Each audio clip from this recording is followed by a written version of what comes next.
Assalamualaikum warahmatullahi wabarakatuh. Bismillahirrahmanirrahim. Nawaina ta'alluma wa ta'lim wa tadhakura wa tadhkir wa naf'a wal intifa' wal ifadah wal istifadah wal hatha ala tamassuki bi kitabillahi ta'ala wa sunnati rasulih sallallahu alaihi wasallam wa du'a ila al-huda wa dalalata ala al-khair ibtigha wajhillah wa mardatihi wa qurbihi wa thawabihi subhanahu wa ta'ala. Allahumma inna nas'aluka fahman nabiyyin wa hifdzal mursalin wa ilhamal malaikatil muqarrabin. Allahumma aghnina bil ilm wa zayyinna bil hilm wa akrimna bit taqwa wa jammilna bil afiyah. Allahumma akhrijna min dhulumatil wahm wa akrimna bi nuril fahm. Subhanaka la ilma lana illa ma 'allamtana innaka antal alimul hakim. Rabbi shrah li sadri wa yassir li amri wahlul 'uqdatan min lisani yafqahu qawli. Wasaddid lisani wahdi qalbi bihaqqi Sayyidina Muhammadin sallallahu alaihi wasallam. Telah berkata Al-Imam Abu Hamid Al-Ghazali di dalam kitabnya Bidayatul Hidayah, muka surat 129, ila anqal, maka sifat hasad ini adalah kejahatan yang luar biasa. Kerana itu Rasulullah sallallahu alaihi wa ala alihi wasallam pernah bersabda, al-hasadu ya'kulul hasanat kama ta'kulun narul hatab. Sifat hasad itu memakan akan pahala seperti api memakan kayu bakar. Dan orang yang hasad ini sebenarnya sentiasa jauh daripada kasih sayang dan sentiasa berada di dalam siksaan di dunia dan di akhirat nanti. Di dunia ini ia tersiksa dengan tekanan perasaan, kerana bila-bila masa Allah Subhanahu wa ta'ala mencurahkan kurnianya kepada orang ramai, bahkan kepada kawan-kawan orang yang hasad itu yang ia mengenali mereka. Allah Subhanahu wa ta'ala sentiasa mencurahkan nikmat ilmu, harta dan kedudukan, maka sentiasa pula orang yang hasad itu dalam penyiksaan batin bila dia melihat kemurahan Allah Subhanahu wa ta'ala terhadap orang lain.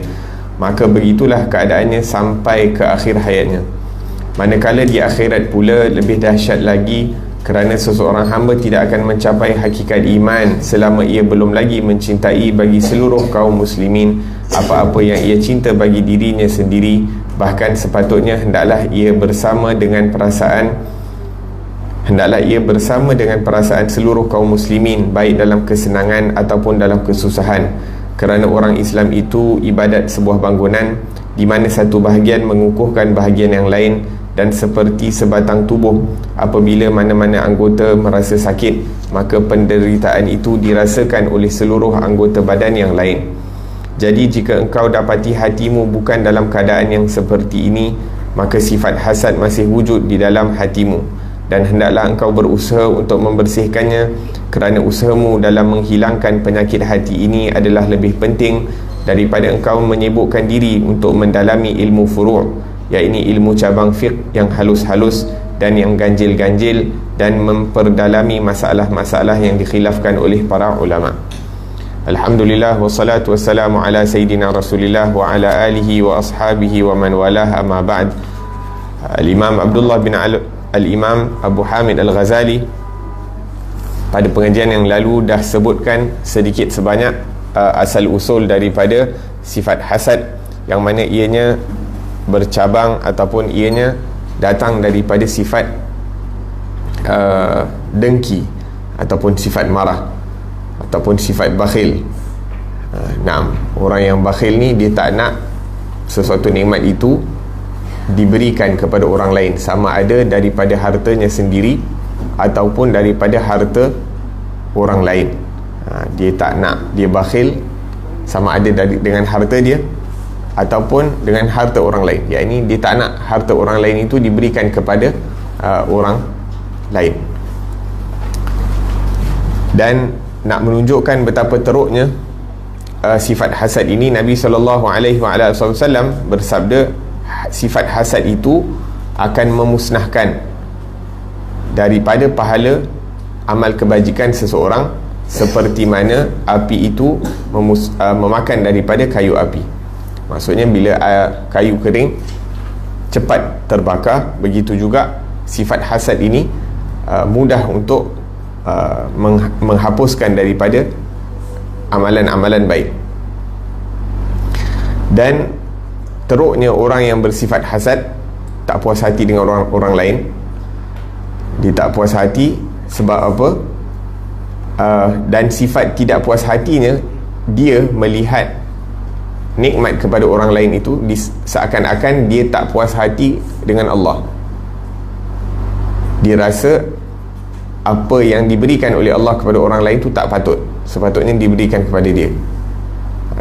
Dia hasad kat orang lain, orang tu ada ekstra ilmu, ada ekstra duit, ada ekstra pengikut, ada apa-apa pun ekstra kelebihan, seakan-akan dia tak puas hati. Kenapa benda yang lebih tu tak diberikan kepada dia dan diberikan kepada orang lain? Macam dia tak puas hati dah dengan pemberian daripada Allah. Apa yang telah ditentukan oleh Allah, dia tak puas hati. Dia rasa diri dia lebih pandai daripada Allah, dia rasa diri dia lebih hebat daripada Allah. Waliyadzubillahi tabaraka wa ta'ala. Naam. Dan orang yang hasad ini, yang bersifat hasad, orang yang ada sifat ini, seakan-akan, bukan seakan-akan, sememangnya dia tersiksa di dunia dan dekat akhirat. Sebab dia pantang tengok, dia tak boleh tengok orang lain dapat nikmat. Setiap orang yang dapat nikmat, sama ada kawan-kawan dia, sama ada ahli keluarga dia, siapa-siapa pun yang dia kenal, kiri dan kanan dia dapat nikmat, dia tak puas hati. Jadi dia sentiasa tersiksa. Diingatkan dia tak puas hati tu dia boleh dapat benda yang orang lain ada. Tak, dia sifat tak puas hati, dia sakit hati. Benda tu sebenarnya menyiksa diri dia dan tak mendatangkan apa-apa faedah, apa-apa manfaat kepada diri dia sendiri. Naam.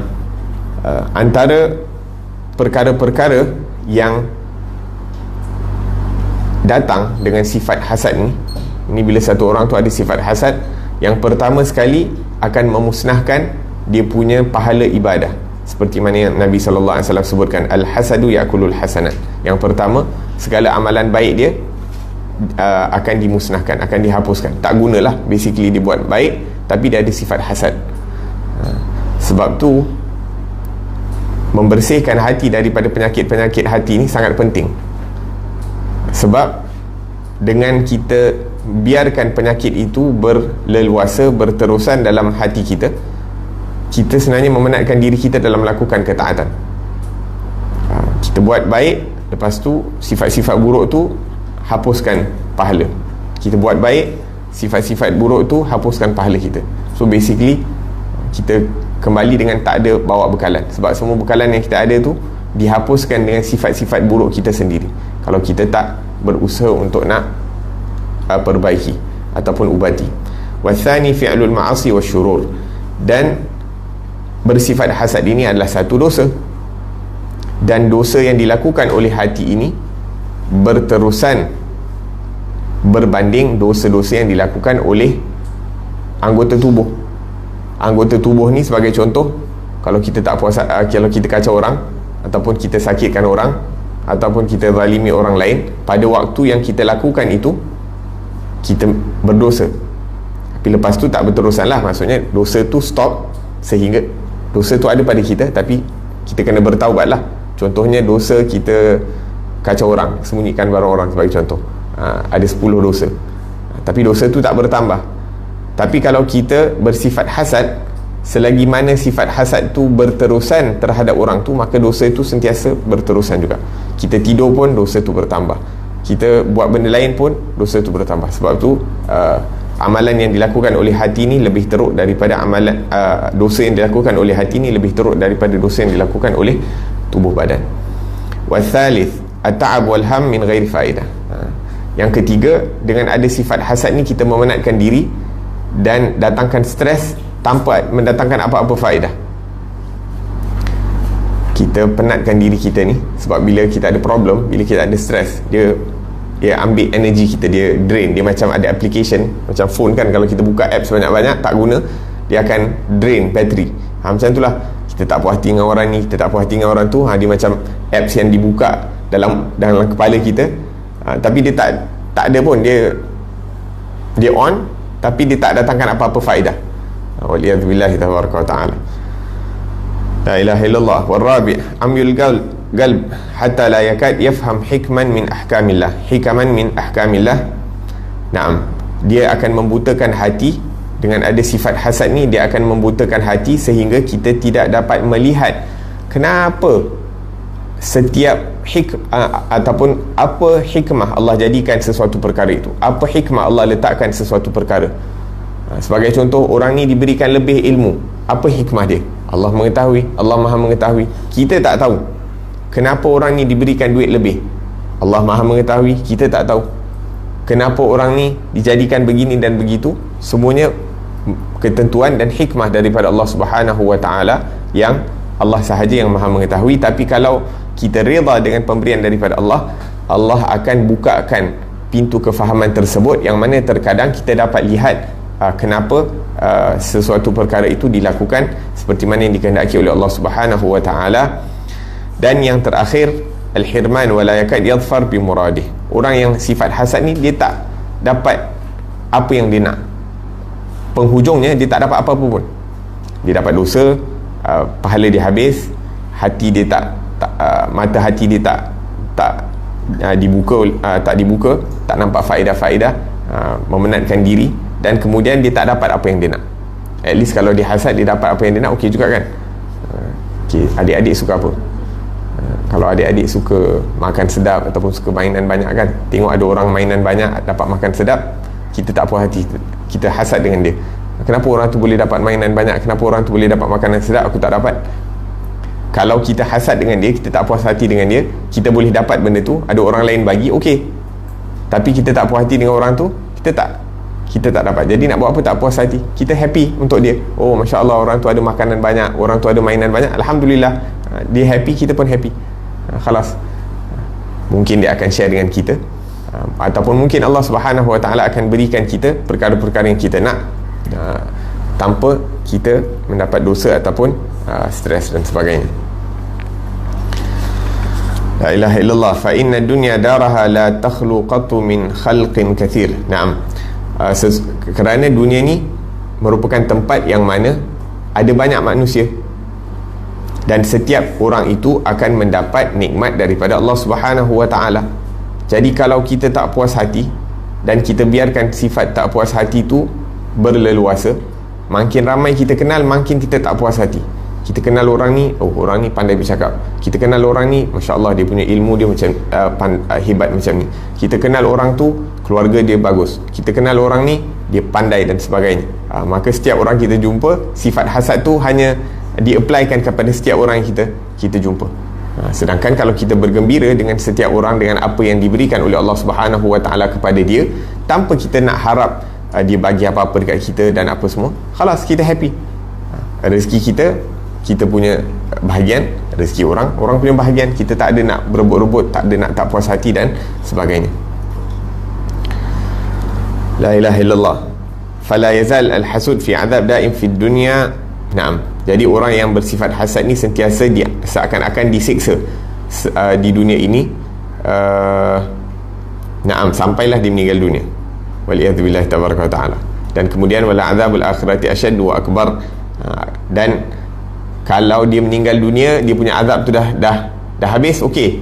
Ni lepas dekat akhirat nanti, dia punya azab yang akan dikenakan kepada dia lebih teruk daripada kesengsaraan yang dia lalui sewaktu dia berada dekat dunia. Naam. Bahkan disebutkan di sini, la yasil al-'abd ila haqiqatil iman. Seseorang hamba itu tidak akan mendapat kesempurnaan iman selagi mana dia tidak mencintai ataupun dia tak suka apa yang ada pada diri orang lain seperti mana dia suka perkara itu berada pada diri dia. Maksudnya apa? Seperti yang disebutkan oleh Rasulullah sallallahu alaihi wasallam, la yu'minu ahadukum hatta yuhibba li akhihi ma yuhibbu li nafsihi. Tidak sempurna iman seseorang selagi mana dia tidak menyukai untuk orang lain apa yang disuka untuk diri dia sendiri. Apa yang disuka untuk diri dia sendiri.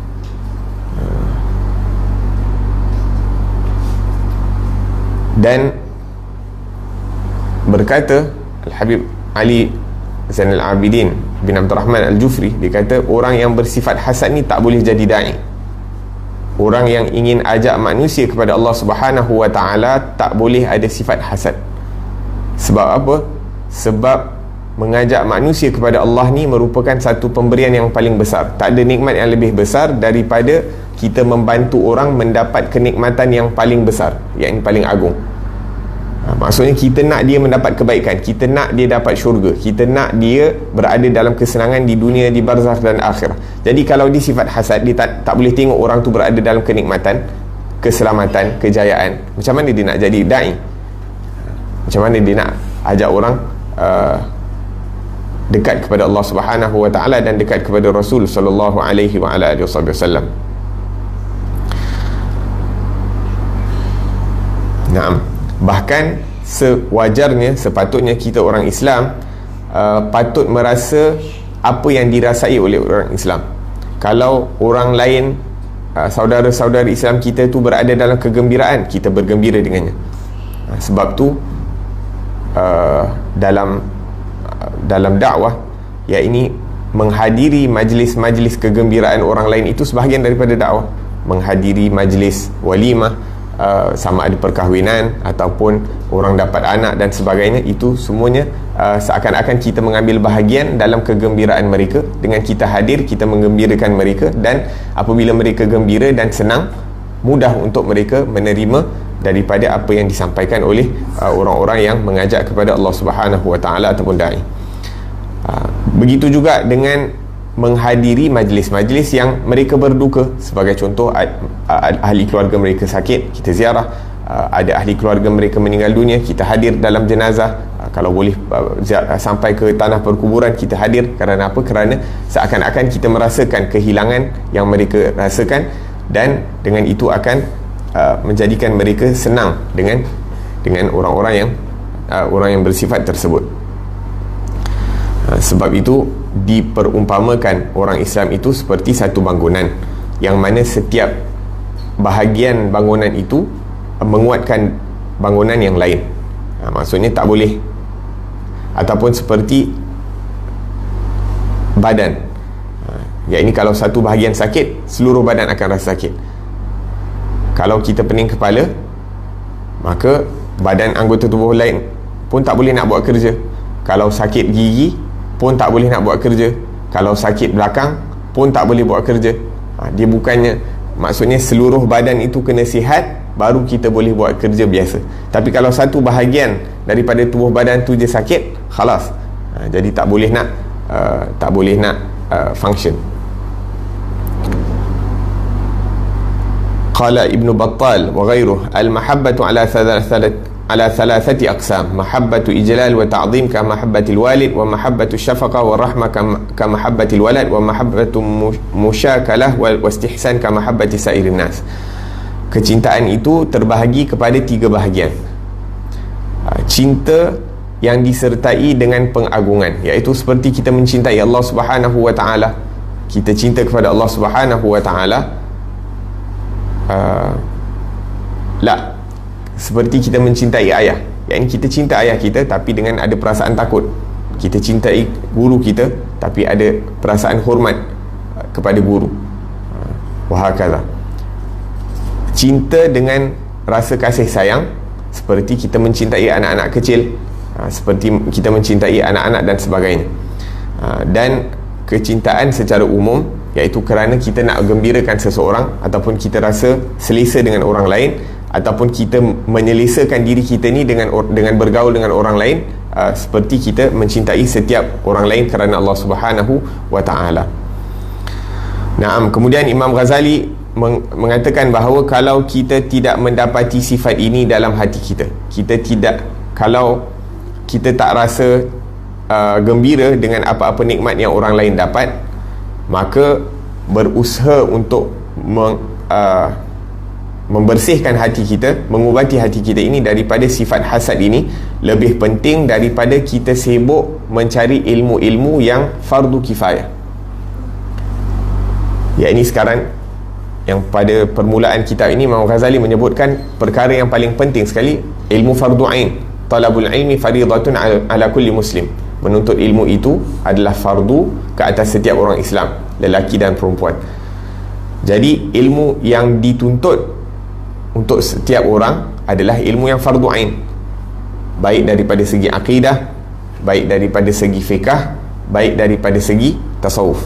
Jadi benda-benda yang basic, yang fardu, yang kita perlu untuk kita ketahui, itu tak boleh tidak. kena tahu sifat 20, daripada segi akidah, macam mana nak semayang dengan betul, macam mana nak ambil wuduk dengan betul, macam mana nak sebagai contoh, kalau kita dah wajib zakat, macam mana nak bayar zakat, kalau kita nak pergi umrah, macam mana nak mengerjakan umrah, kalau kita nak pergi haji, macam mana nak kerjakan haji dan sebagainya. Itu daripada segi fiqah.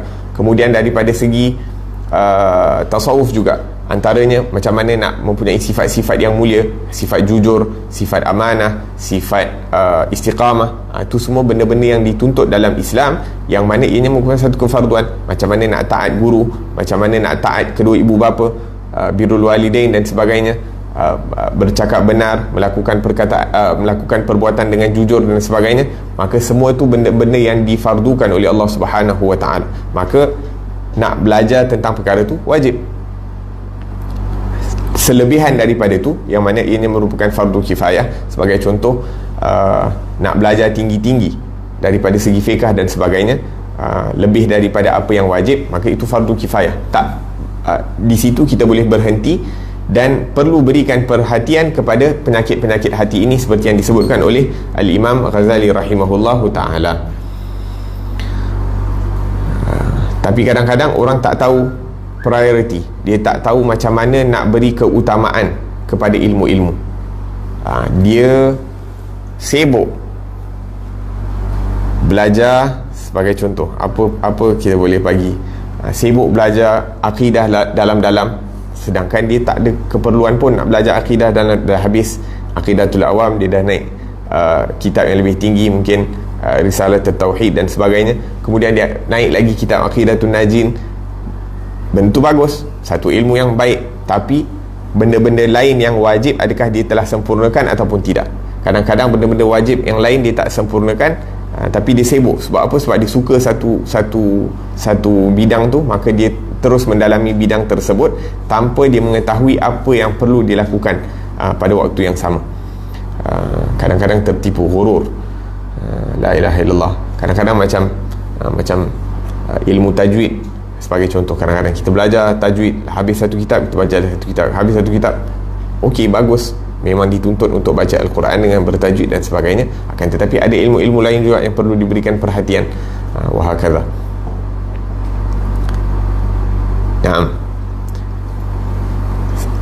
Jadi selesai tentang sifat hasad, yang mana ini yang perkara yang pertama yang dibahaskan oleh Imam Ghazali, satu daripada 3 sifat yang utama yang perlu untuk kita ambil perhatian.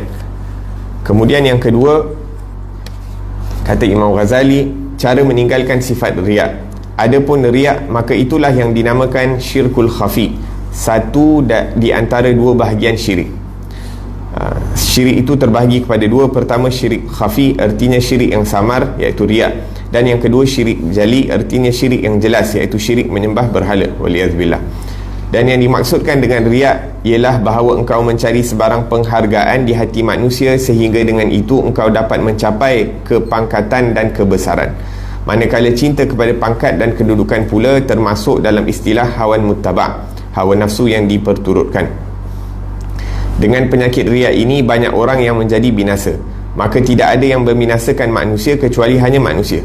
Seandainya manusia mahu memikirkan hakikat perbuatan mereka, tentu mereka tahu bahawa kebanyakan ilmu yang mereka cari, apakah lagi adat yang mereka lakukan, tidak lain adalah dari sebab atau dorongan untuk menunjuk-nunjuk kepada orang lain, sedangkan tujuan seperti ini adalah menghilangkan pahala amalan, seperti yang disebutkan dalam sebuah hadis, inna syahida yu'maru bihi yawmal qiyamah ila an-nar fayaqulu ya rabbi ustushhitu fi sabili, fayaqulu Allah ta'ala bal aradta an yuqal fulanun syuja'un wa qad qila dhalik wa dhalika ajru.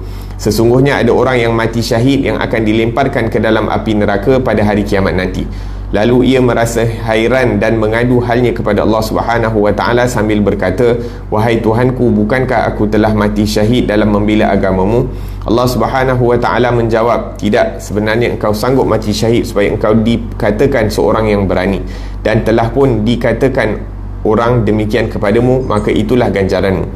Begitulah pula halnya dikatakan kepada orang yang alim, orang yang menunaikan haji, dan orang yang qari ataupun orang yang mempunyai ilmu agama yang mereka riak pada amalan mereka. Naam. Imam Ghazali menyebutkan tentang riak, yang mana riak ini merupakan syirik yang kecil. Nabi SAW bersabda, ittaqu syirkal asghar, takutilah syirik yang kecil. Maka sahabat bertanya, apakah itu syirik yang kecil? Maka Nabi menjawab SAW, ada riak.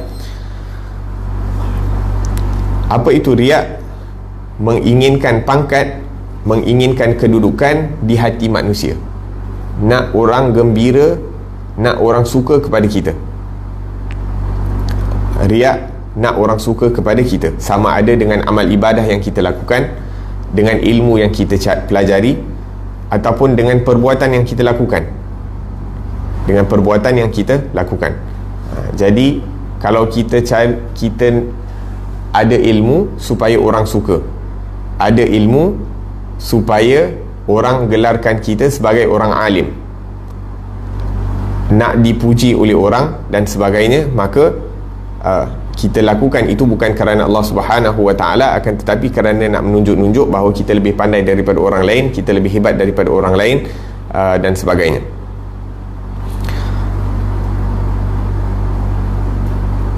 Naam. Wa hubbul jah minal hawa al-muttaba, dan sukakan pangkat ataupun sukakan kedudukan di hati manusia ini merupakan nafsu yang dituruti. Nafsu yang dituruti. Dan disebutkan bahawa perkara yang terakhir yang akan dicabut dalam hati manusia ataupun daripada hati orang yang menuju kepada Allah Subhanahu Wa Taala adalah mencintakan kedudukan. Ni orang-orang yang salih ni, dikatakan perkara yang terakhir yang akan dicabut daripada hati mereka ataupun diubati daripada hati mereka ini, hubbul manzilah, mencintakan kedudukan. Biasanya ini semua pemberian daripada Allah, tapi ujian juga pada waktu yang sama. Orang mula kenal, kemudian orang suka, orang sayang, kemudian ramai orang like dan sebagainya. Sebagai contohlah kan, sekarang ni Insta famous dan sebagainya, ramai orang suka, sehingga ke satu tahap yang ni dia mempunyai pengaruh yang besar. Jadi apabila dia mempunyai pengaruh yang besar tu, sama ada dia terkesan dengan pengaruh tersebut ataupun tak. Adakah dia terkesan dengan pengaruh tersebut ataupun tak? Maka mujahadah yang perlu untuk dilakukan pada waktu itu, maksudnya katalah dia segala dia punya follower dan fans dia semuanya ditarik oleh Allah Subhanahu Wa Taala, adakah dia masih keadaan hati dia itu sama? Adakah dia akan berterusan melakukan ibadah kepada Allah, ataupun dia khalas, aku sekarang ni dah tak ada pengikut, orang sudah tak suka aku, berhenti lah, tak mengajar, tak beribadah dan sebagainya. Wahakadha. La ilaha illallah. Tapi nak tahu kita lulus ataupun tidak, biasanya akan diberikan perkara tersebut. Sebab tu kalau kita tengok orang-orang salih, orang-orang alim ni, kadang-kadang mereka ada kedudukan, ramai orang suka. Yang ini sebagai satu ujian, sama ada bila dah dapat ujian tu, sama ada mereka lulus ataupun tidak. La ilaha illallah. Akan tetapi Sayyidina Umar Al-Khattab radhiyallahu anhu, apabila dia masuk Islam, dia katakan, aku tak pernah ada keinginan untuk menjadi ketua daripada zaman aku masuk Islam sehinggalah peperangan Khaybar, ataupun dalam salah satu peperangan Khaybar ataupun Khandaq.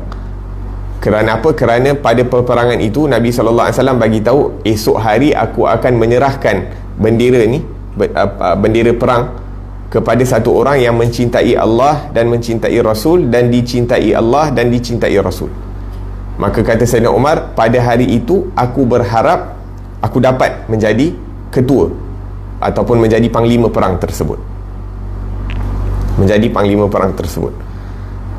Maksudnya daripada awal dia masuk Islam sampai hari tersebut, dia tak ada keinginan langsung pun nak jadi ketua. Dia tak ada keinginan langsung untuk jadi ketua kecuali hari tersebut. Di sini para ulama mengatakan bahawa punya hebat tarbiyah yang diberikan oleh Rasulullah sallallahu alaihi wasallam, ataupun seseorang itu bila berbaiat masuk Islam di tangan Rasulullah sallallahu alaihi wasallam, seakan-akan segala penyakit-penyakit hati itu dikeluarkan daripada hatinya. Kita sekarang ni kan kita lahir dah Islam, lepas tu mungkin kita ada guru dan sebagainya, tapi penyakit-penyakit hati tu masih banyak, perlu diusahakan, perlu berlatih, perlu kita berpuasa, melakukan amalan-amalan untuk membersihkan hati. Akan tetapi as-sahabah radhiyallahu anhum ajma'in, bila dia peluk agama Islam, seakan-akan segala penyakit-penyakit hati itu pun dicabut daripada mereka, dibersihkan daripada hati mereka. Dan itu perbezaan apabila kita mempunyai guru yang hebat. Makin hebat guru yang Allah Subhanahu Wa Taala berikan kepada kita untuk membersihkan hati, makin banyak penyakit-penyakit hati itu akan keluar daripada hati kita dengan kita berguru dengan orang tersebut. La ilaha illallah. Naam.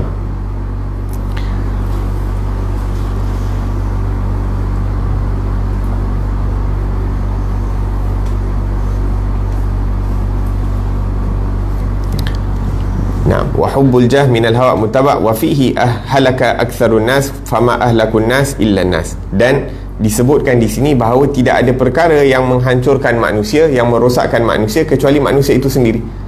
Tak ada perkara yang merosakkan manusia kecuali manusia itu sendiri. Maksudnya bila kita banyak bergaul dengan manusia, yang pertama tadi, bila kita tengok orang ada nikmat, kita ada sifat hasad. Yang kedua, bila kita ada dengan manusia, kita nak menunjuk-nunjuk. Kalau kita tak ada dengan manusia, tak adalah kita nak menunjuk-nunjuk. Tapi disebabkan kita berada bersama manusia, maka sifat menunjuk-nunjuk tu hadir dan perlu untuk kita ubati dan selamatkan diri kita daripada sifat tersebut.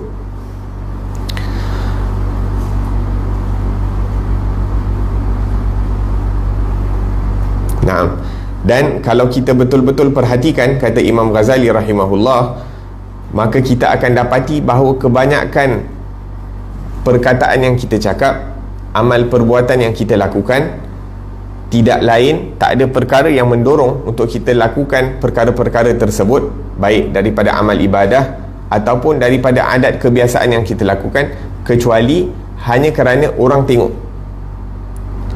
Kalau bukan kerana orang tengok, kita tak buat. Kalau orang tak tengok, kita tak perbanyakkan ibadat-ibadat sunat.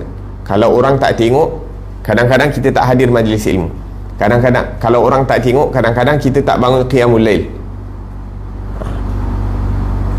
Kalau orang tak tengok, mungkin kita tak jaga sangat sunnah-sunnah dan sebagainya.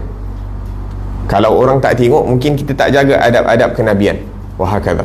Maka kata Imam Ghazali, kalau kita perhatikan betul-betul diri kita ni, maka kebanyakan daripada amalan yang kita lakukan ataupun adat-adat kebiasaan yang kita lakukan tidak lain melainkan kerana ada manusia yang melihat.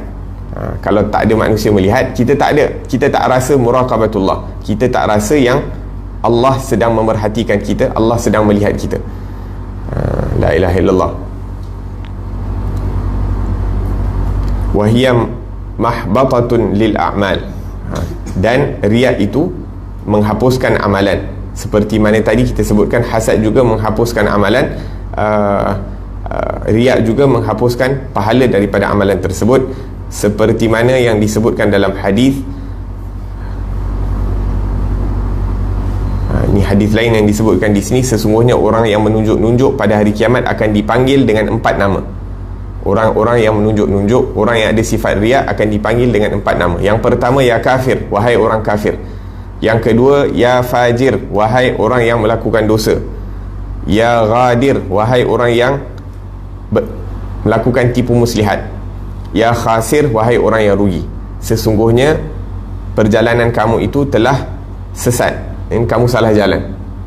Wa batala ajruk, dan pahala kamu telah terhapus. Fala khalaqalakal yaum, hari ini kamu tak dapat apa-apa. Hari ini kamu tak dapat apa-apa. Iltamisil ajra mimman kunta ta'malu lahu. Carilah pahala daripada orang yang kamu mengkehendaki amalan tersebut. Yang ini kamu buat amalan tersebut untuk siapa? Sebagai contoh, buat amalan kerana ada orang tengok, minta pahala daripada orang tersebut. Kita buat sesuatu kebaikan kerana ibu dan ayah tengok, ataupun guru kita tengok, ataupun bos kita tengok, maka kita minta pahala daripada siapa yang kita lakukan amalan tersebut. La ilaha illallah. Dan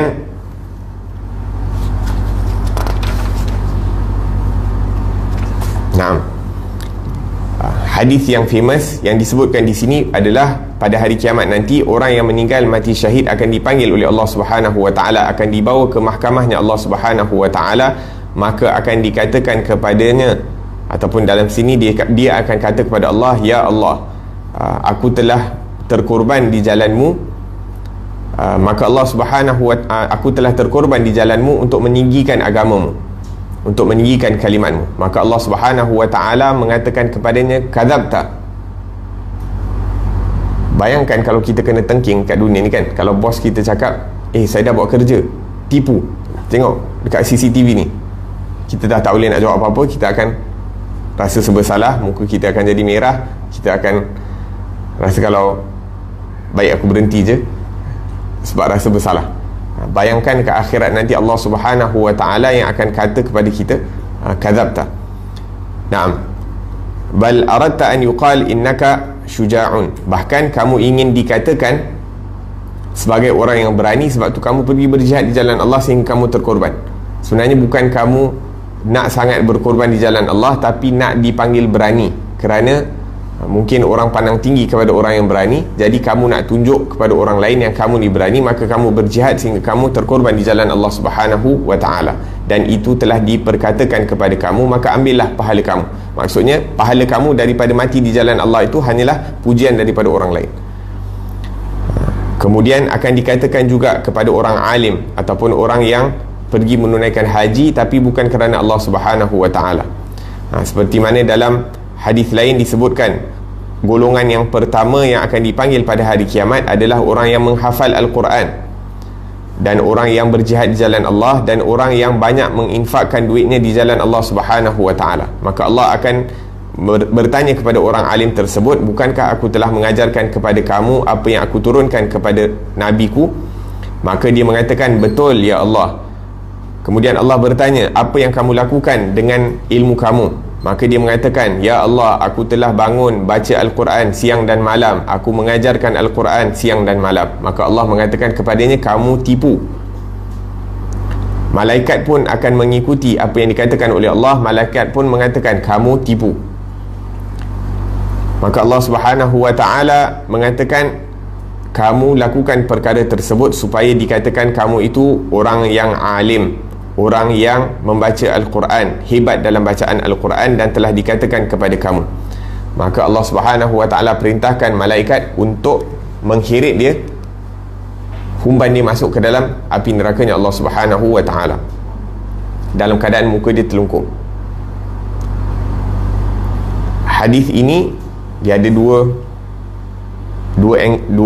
angle untuk kita fahami. Yang pertama, bagi orang-orang yang dipilih untuk belajar Al-Quran, belajar agama, adalah agar supaya dia sentiasa memperhatikan hati dia dan memperhatikan daripada niat kenapa dia mempelajari agama. Yang kedua, bukanlah benda ni untuk menakut-nakutkan kita, khalas, tak payahlah belajar agama, susah, nanti kan kena, kita akan dipersoalkan. Bahkan kita akan, kalau kita pun tak jaga niat kita, kita akan dicampak ke dalam api neraka. Ini bukan untuk nak menjauhkan orang daripada mempelajari ilmu agama, akan tetapi sebagai satu peringatan, bila kita dipilih oleh Allah Subhanahu wa ta'ala untuk mempelajari ilmu agama, kita berjaga-jaga. Jangan kita kita rasa tenang, oh tak apa, aku dah belajar agama, aku dah berada di madrasah, aku berada dalam lingkungan yang baik dan sebagainya, maka aku selamat. Golongan yang kedua sama juga, orang yang diberikan duit yang banyak dan dia menginfakkan duit dia di jalan Allah Subhanahu wa ta'ala. Maka Allah Subhanahu wa ta'ala akan berkata kepada dia, bukankah aku telah perluaskan kepada kamu sehingga rezeki kamu, sehingga kamu tidak memerlukan kepada sesiapa pun? Maka dia mengatakan, benar ya Rabb, betul. Maka Allah bertanya, apa yang telah kamu lakukan dengan rezeki yang aku berikan? Maka dia pun mengatakan, aku telah menyambung tali silaturahim dan aku telah bersedekah. Maka Allah Subhanahu wa ta'ala mengatakan, kamu tipu. Malaikat pun mengatakan, kamu tipu. Fayaqulullahu subhanahu wa ta'ala, maka Allah mengatakan bahawa bahkan kamu ingin dikatakan kamu ni orang yang dermawan, kamu ni orang yang murah hati dan telah dikatakan kepada kamu, maka dia akan dicampakkan ke dalam api neraka dalam keadaan mukanya terlengkup ke tanah. Wahakadha, begitu juga orang yang berjihad di jalan Allah Subhanahu wa taala, seperti yang telah sebutkan dalam hadis sebelum tadi, untuk dikatakan dia seorang pahlawan, orang yang berani dan telah dikatakan. Kemudian yang terakhir sebelum kita berhenti, kat sini dia bagi tahu, dalam syarah ni disebutkan, ketahuilah bahawa gambaran ataupun orang yang menunjuk-nunjuk ni ada banyak jenis. Orang yang menunjuk-nunjuk ni, orang yang mempunyai sifat riak ni ada banyak.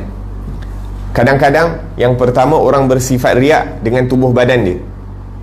Orang bersifat riak dengan tubuh badannya dalam mengamalkan agama.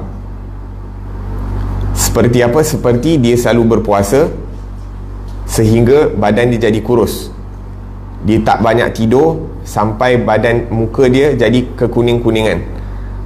Dia tak uruskan tubuh badannya, konon sibuk beribadah. Kan orang terlampau sibuk beribadah sampai tak ada masa nak sikat rambut dan sebagainya. Kononnya dia sibuk dengan ibadah, jadi dia tak ni. Liyadullu bin nuhul ala qillatil akal. Kenapa dia jaga makan, nak slim? Sebab apa? Sebab nak orang kata dia ni kurang makan. Kenapa dia kurang tidur? Kononnya dia merisau tentang agama, risau tentang umat Nabi SAW dan sebagainya, sampai dia tak tidur, sampai badan dia jadi kekuning-kuningan. Wa bitasya'uth ala istighraqil ham biddin wa adami tafarruh li tasrih. Sampai badan dia jadi rambut kusut masai, badan tak terurus, seakan-akan macam diri dia sangat sibuk memikirkan tentang umat dan sebagainya, sampai badan dia tak terurus. Kalau dia lakukan perkara itu kerana Allah dan Rasul, tak jadi masalah. Memang ada, seperti mana yang kita dengar sahabat Nabi SAW, Sayyidina Thauban. Satu hari Nabi tengok, beberapa hari Nabi tak nampak Thauban. Nabi tanya, mana Thauban? Bila dibawa Thauban kepada Nabi SAW, Nabi berkata kepada Thauban, wahai Thauban, kenapa aku nampak kamu kurus dan kuning-kuningan, yakni tak makan, tak tidur? Ya Rasulullah, aku balik kepada ahli keluargaku dan aku memikirkan tentang kamu. Yakni kalau aku meninggal dunia, aku masuk syurga kamu tinggi, dan syurga yang kalau aku masuk rendah, jadi aku takkan dapat melihat kepada kamu ya Rasulullah. Kalau aku tak masuk syurga, khalas, memang dah confirm lah tak dapat tengok Rasulullah SAW, dan dia tak dapat berjumpa dengan Rasulullah telah menyedihkan dia, dan kesedihan yang benar yang ada dalam hatinya telah menghalang dia daripada makan dan minum dan tidur. Maksudnya memang betul ada orang yang betul-betul cinta kepada Allah, cinta kepada Rasul sallallahu alaihi wasallam, sehingga kecintaan itu menghalang dia daripada makan sampai kenyang. Kecintaan itu menghalang dia daripada tidur lena. Macam ada satu orang sahabat, dia kata, bila aku nak tidur, aku pusing belah kanan aku nampak syurga, aku pusing belah kiri seakan-akan nampak api neraka. Jadi syurga dan neraka itu menghalang aku daripada tidur.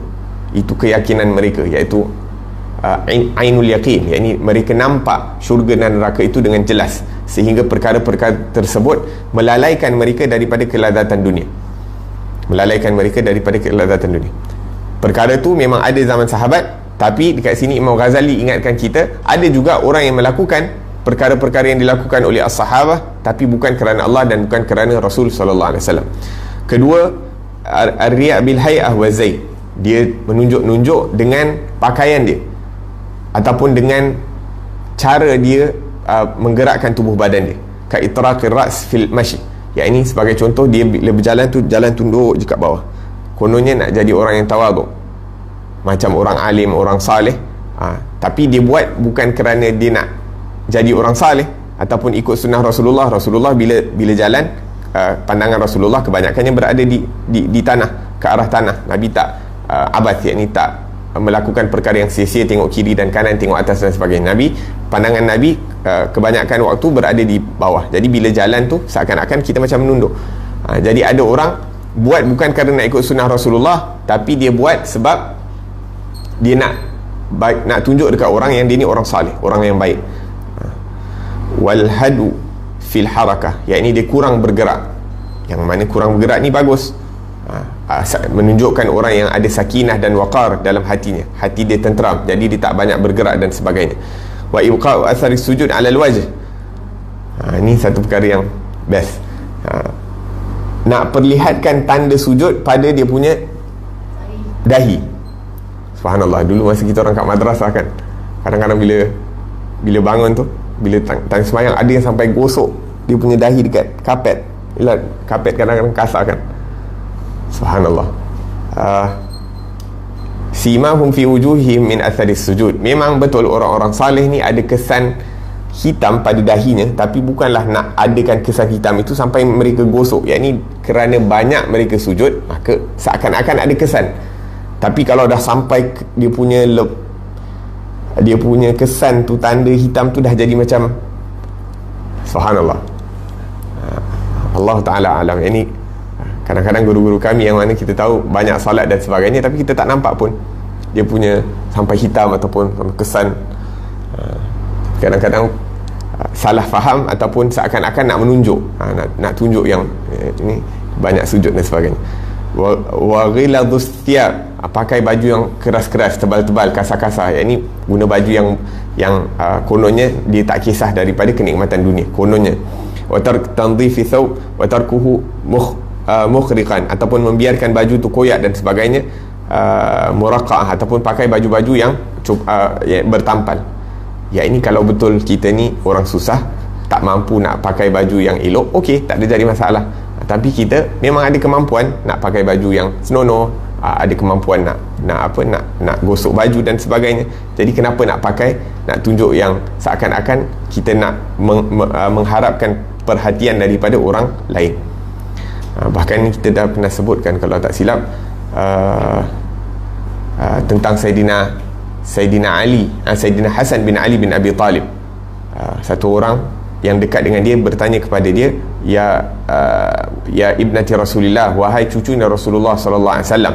Ya, ini zaman Rasulullah orang semua berada dalam kesusahan, hatta Rasulullah pakai alamat mata yasar, yakni pakai apa-apa yang mampu untuk dipakai. Begitu juga dengan sahabat dan sebagainya. Akan tetapi cucu Rasulullah Sayyidina Hasan pakai baju cantik-cantik, pakai baju mahal-mahal, mewah-mewah. Jadi orang yang dekat dengan dia tanya, jadi dia pun jawab untuk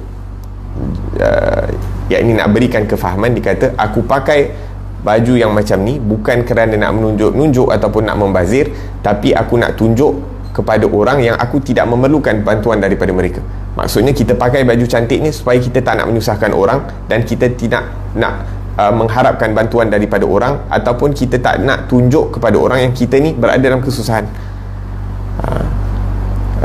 Bahkan dalam minat ta'affuf, aghniya minat ta'affuf, yakni sebahagian daripada orang-orang yang susah ni kadang-kadang tak nampak pun dia susah. Sebab apa? Dia tak nak tunjuk kesusahan dia kepada orang lain, baik daripada segi pakaian dia, baik daripada segi pemakanan dia. Selagi mana dia boleh tunjuk yang dia okey, dia akan tunjuk yang dia okey, walaupun sebenarnya dia memerlukan dan sebagainya. Maksudnya dia hanya menunjukkan kefakiran dia itu kepada Allah Subhanahu Wa Taala dan tidak mengharap kepada orang lain. Dan kemudian yang ketiga, ar-riya' bil qaul, menunjuk-nunjuk dengan perkataan. Seperti dia cakap, dia quote ahli-ahli hikmah. Dia akan wa tahriqish syafatain bidzikr fi mahdharin nas. Bila dia duduk dengan manusia, dia tunjuk, dia buat-buat macam dia tengah berzikir. Lidah dia duk bergerak je kan. Memang betul pun lah, ada orang yang banyak berzikir, hatta dengan orang lain dia akan berzikir. Tapi ni dia gerakkan lidah dia hanya nak menunjuk-nunjuk kepada orang lain yang macam dia berzikir, tapi sebenarnya dia hanya nak mendapatkan perhatian daripada orang lain. La ilaha illallah, amar ma'ruf nahi munkar depan orang lain. Depan orang dia tunjuk-tunjuk, tapi belakang orang dia tak buat. Depan orang bila berlaku perkara-perkara mungkar dia marah. Seakan-akan dia tak boleh tengok perkara mungkar yang berlaku di hadapannya, padahal kalau belakang orang dia buat dono je. Belakang orang dia buat dono.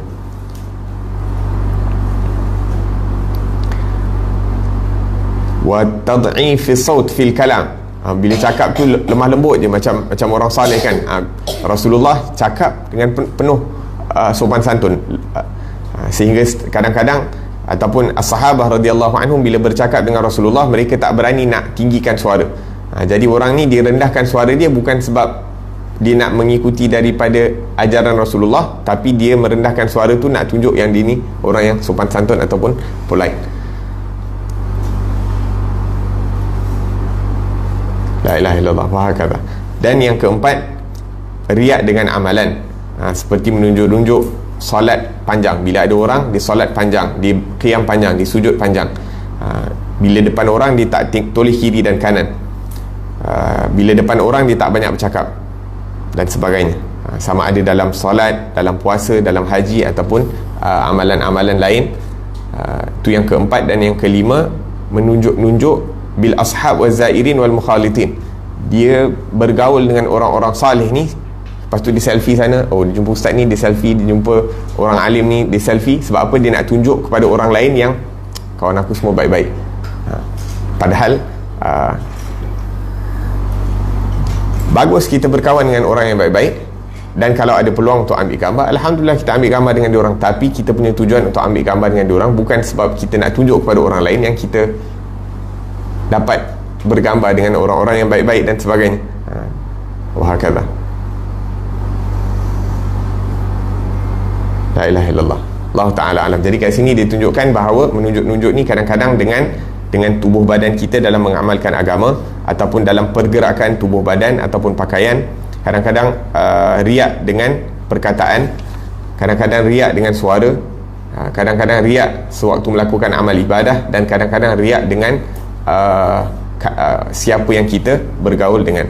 Allah Ta'ala alam. InsyaAllah kita akan sambung pada pengajian yang akan datang, bab ujub, yang mana ianya merupakan yang terakhir yang disebutkan oleh Imam Ghazali di dalam ni, insya-Allah taala. Moga-moga Allah Subhanahu wa taala manfaatkan kita dengan apa yang disampaikan, dan moga-moga Allah Subhanahu wa taala tambahkan ilmu yang bermanfaat untuk kita, dan jadikan kita orang yang banyak mendatangkan manfaat di dunia kepada umat Nabi Muhammad sallallahu alaihi wasallam. Amin Allahumma amin. Rabbana anfa'na bima 'allamtana, rabbi 'allimna alladhi yanfa'una, rabbi faqihna wa faqih ahlana wa qarabatin lana fi dinina ma ahli al-qutri untha wa dhakar, rabbi wafiqna wa fiqhum lima tartadi qawlan wa fi'lan karama, warzuqil kulla halalan daima wa akhil atqiya ulama nuhdha bil khairi wa nukfa kulla syarr, rabbana waslih lana kulla syu'un wa aqir rabbi ridha mikal uyun wa qdi 'anna rabbana kulla duyun قبل أن تأتينا رسل المنون واغفر واستر أنت أكرم من ستر، وصلاة الله تغشى المصطفى من إلى الحق دعانا والوفى بكتاب فيه للناس شفاء، وعلى الآل الكرام شرفاء، وعلى الصحب المصابيح الغرار. اللهم اهدنا بهداك واجعلنا ممن يسارع في رضاك، ولا تولنا وليا سواك، ولا تجعلنا ممن خالف أمرك وعصاك، وحسبنا الله ونعم الوكيل، ولا حول ولا قوة إلا بالله العلي العظيم. وصلى الله على سيدنا محمد وعلى آله وصحبه وسلم. والحمد لله رب العالمين، والعفو منكم، والسلام عليكم ورحمة الله وبركاته.